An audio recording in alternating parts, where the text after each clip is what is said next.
What is going on, guys? Today I'm going to show you guys a few tricks that I've learned along the way in my leatherworking journey on how to finish chrome tan leather, how to make that nice smooth edge that everybody wants in their leather products. So let's get started.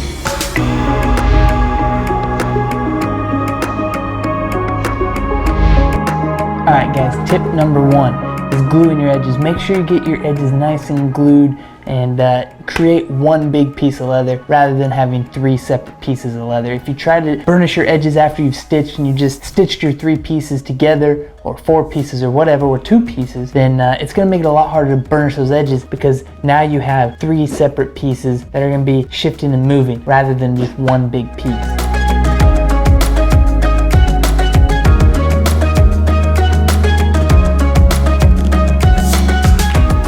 There's a tip within the tip. When you're gluing, make sure that you get all the excess glue off. Just have a nice damp layer around the edges where you're going to be gluing on both sides, and then when you press it together, that glue will set up on itself and it'll make a really good bond. Now, as you're gluing, once you push those edges together and you're going to see some of that glue come out, go ahead and just wipe that off. It's okay on darker leather, but if you're trying to work with some lighter colored leather and that glue gets out of that edge and you don't get it off, you're going to have a dark spot where that glue set up. Alright guys, time for tip number two. Now that you have your edges glued together, what you're going to want to do is take some sandpaper and you're going to want to get those edges nice and flush. Make them all one even size and height. That way you don't have any of those small ridges and valleys through the edge that are going to create an uneven edge, which no one wants in their product.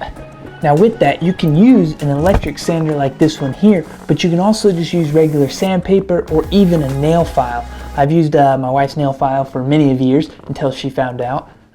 Anyways, if you want to use an electric sander, that's great, or if you have a belt sander or even a Dremel tool, just something with a light sandpaper. You don't want to take off too much, you just want to get them all symmetrical and even. Now that you have your edges all to one size, one height, and they're looking good, they're just a little sharp around the edges, you're going to want to just take your beveler and you're just going to want to cut those edges off and try to get a rounder corner.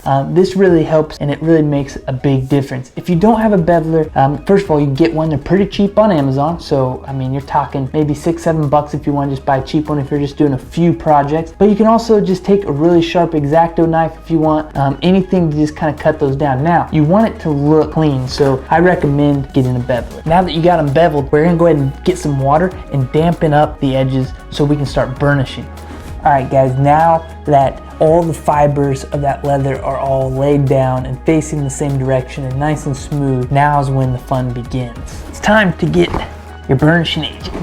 Now what this burnishing agent does is just going to slick up your edge and make it really shine and really smooth. Smooth to the touch and smooth to the eye. Now guys, I like to use a little bit of canvas, but you can also use denim. If you got an old pair of jeans that you're wanting to turn into some jorts for the summer, go ahead and cut those jorts out and get your denim and just start working in that burnishing agent. Alright guys, well that is how I burnish my chrome tan leather edges. And I hope you guys enjoy this. I hope you learned something. Remember, stitch straight and stay shatterproof.